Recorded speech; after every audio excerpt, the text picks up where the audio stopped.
اعوذ باللہ من الشیطان الرجیم بسم اللہ الرحمن الرحیم۔ تمام مومنین و مومنات کی خدمت میں آج 15 شوال المکرم کی رات ہے۔ حضرت جعفر ابن محمد امام صادق علیہ السلام کی شہادت کی رات ہے۔ ایک روایت کے مطابق تمام مومنین و مومنات کی خدمت میں تعزیت و تسلیت پیش کرتا ہوں۔ امام صادق علیہ السلام کی عزت اور عظمت کے لیے اتنا ہی کافی ہے کہ مذہب جعفریہ اسی امام کے نام سے منسوب ہے۔ حضرت امام صادق علیہ السلام اور ان کے والد گرامی حضرت امام محمد باقر علیہ السلام دو ایسی شخصیات ہیں کہ جنہوں نے سب سے زیادہ شاگرد پیدا کیے اور بہت زیادہ علم محمد وال محمد کی ترویج کی۔ وہ اپنی جگہ پر محفوظ ہے کہ دو حکومتیں بنو امیہ اور بنو عباس آپس میں برسر پیکار رہیں، اور ائمہ علیہ السلام کو اور خصوصاً ان دو اماموں کو یہ موقع مل گیا کہ انہوں نے محمد وال محمد کے علوم کی ترویج کی۔ فقط مدینہ اور کوفہ کے لوگ نہیں بلکہ ایران کے اور دیگر ممالک کے لوگ بھی ان ائمہ سے کسب فیض کرتے رہے۔ امام جعفر صادق علیہ السلام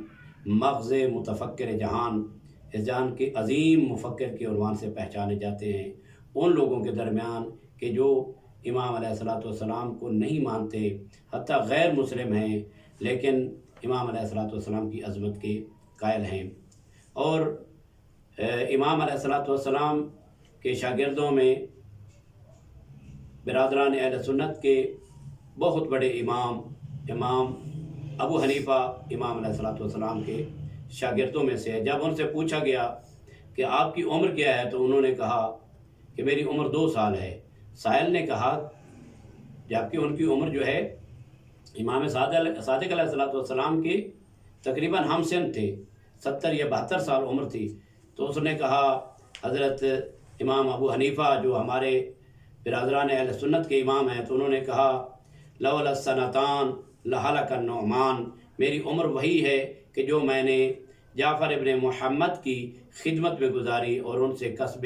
فیض کیا، ان سے علم حاصل کیا۔ تو یہاں سے معلوم ہوتا ہے کہ ان کی نظر میں بھی علم بہت بڑی عزت اور عظمت والی چیز ہے، اور خصوصاً صادق آل محمد کے ساتھ اور ان کی شاگردی میں دن گزارنا گویا کہ اصل زندگی وہی ہے۔ تو امام صادق علیہ السلام نہایت پر برکت زندگی، اور ان ائمہ کے بارے میں یہ ملتا ہے کہ باقی تمام ائمہ کے شاگردان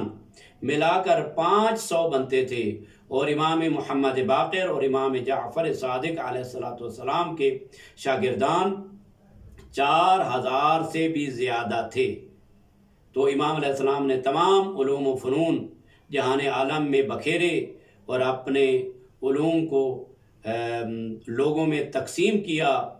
اور پھر وہی مولا کائنات امیر المومنین کا فرمان یاد آ جاتا ہے، رضینا قسمت الجبار فینا لنا علم وللأعداء مال فإن المال يفنى عن قریب والعلم يبقى لا يزال۔ کہ اللہ کی تقسیم پر ہم اہل بیت راضی ہیں کہ اس نے ہمیں علم عطا کیا اور ہمارے مخالفین کو مال عطا کیا، اور علم ہمیشہ رہنے والا ہے، مال فنا ہونے والا ہے۔ آج تمام مومنین و مومنات کی خدمت میں ہدیہ تسلیت و تعزیت ہے کہ امام علیہ السلام آج کی رات ظلم و ستم کے زہر سے شہید کیے گئے۔ میں کہتا ہوں کہ اے مولا امام صادق علیہ السلام، آپ کے غسل اور کفن کرنے والے امام موسیٰ کاظم علیہ السلام موجود تھے، اور امام نے بہترین غسل و کفن کیا، اور امام علیہ السلام کو نہایت شان و شوکت کے ساتھ بقیع میں دفن کیا۔ لیکن میں کہتا ہوں لا یوم کا یوم کا یا ابا عبداللہ، اے میرے مولا حسین، آپ کے دن جیسا کسی کا دن نہیں ہے۔ آپ کی بہن دیکھتی رہی اور خیموں سے صدائیں دیتی رہی، یا ابن سعد، اے سعد ملعون، تم نے اپنے نجس لاشیں دفن کر لیے، وہ تو دیکھو پیغمبر کا بیٹا ہے، حسین ابن علی بے گور و کفن زمین پہ پڑا ہے۔ تو اس ظالم نے کہا ہے اس کلیجے کو ختم کرنے والی اور دل کو شگافتہ کرنے والی ایک بات جو اس ملعون نے کہی، تو اس نے کہا اے بنت علی، اے علی کی بیٹی، مسلمانوں کو دفن کیا جاتا ہے، تو میرے خیال ہے اس وقت نانے کی طرف منہ کر کے کہا ہوگا اے نانا مصطفیٰ، آج جیسے آپ نے ان کو کلمہ پڑھایا تھا، ان کو مسلمان بنایا تھا، آج وہی لوگ تیرے فرزند کو مسلمان ہی نہیں سمجھ رہے۔ الا لعنت اللہ علی القوم الظالمین وسيعلم الذين ظلموا أي منقلب ينقلبون۔